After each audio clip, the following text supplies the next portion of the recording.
Paul Bloas est connu à Brest pour ses fresques murales dispersées dans les lieux délaissés de la ville. Artiste peintre, il travaille d'abord en atelier à la réalisation de grandes peintures sur papier aux traits bruts et colorés. Il les colle ensuite sur les murs d'ici et d'ailleurs. Ces personnages souvent massifs, surhumains, sont voués à disparaître au gré du vent, de la pluie, du soleil, enfin du temps qui passe.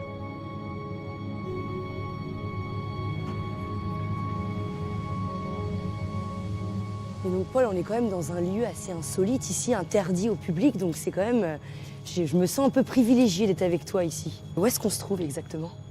On est au port de Brest déjà, on est dans une zone portuaire qui est plutôt réservée aux activités industrielles. Et, elle est fermée depuis les attentats du 11 septembre à New York. Et ici, c'était une zone en fait, une zone tampon un peu entre la mer et la ville, où on pouvait regarder de loin l'agitation des villes et des hommes.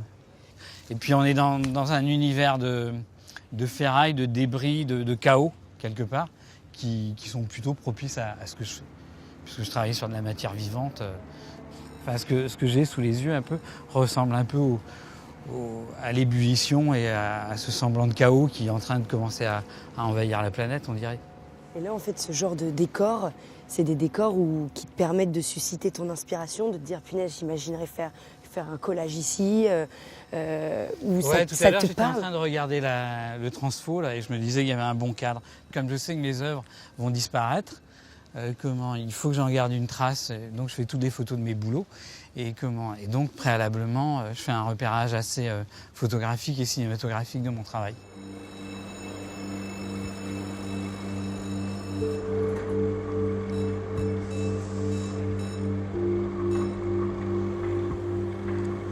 Mais c'est quand même pas anodin, Paul, que ton terrain de jeu soit une zone portuaire, en sachant qu'aussi tu as eu besoin de partir de Brest, de voyager, pour mieux y revenir. Bah déjà, d'un point de vue professionnel, je veux dire, à Brest, on ne peut pas vivre de son travail avec le boulot que je fais. On est obligé de se barrer. On n'a pas le choix.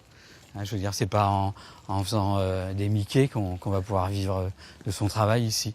Donc moi, je suis parti très rapidement à Berlin, Paris et Nantes. Donc, je suis parti travailler à Beyrouth, à Madagascar, etc. Mais il y avait ce côté-là de la ville qui, avec sa ligne d'horizon infinie, te pousse toujours à partir. Oui, mais aujourd'hui, par exemple, même en ayant arpenté le monde, tu es revenu à Brest. Et pourquoi? Parce que j'y ai tous mes repères, j'ai mon atelier, donc j'ai de la place pour travailler. En même temps, ici, on a le temps de faire les choses, puisqu'on est à l'écart du monde. Je sais pas ce qu'on sent, c'est quoi cette odeur qu'on sent là? Alors ça, c'est une odeur de chalumeau et de pneus cramés. C'est un truc comme ça. Ouais. Et c'est tout ce côté un petit peu justement cassé, abîmé, qui t'inspire? Ouais, un peu quand même. Ouais. Un peu comme sont les hommes, quoi. Comme sont les gens. C'est un peu ça, ouais. Enfin, je trouve. Mais c'est plutôt la chose qui m'intéresse en peinture, c'est un peu l'accident, la fracture, c'est des choses comme ça. Ouais. J'ai plus vers la faille.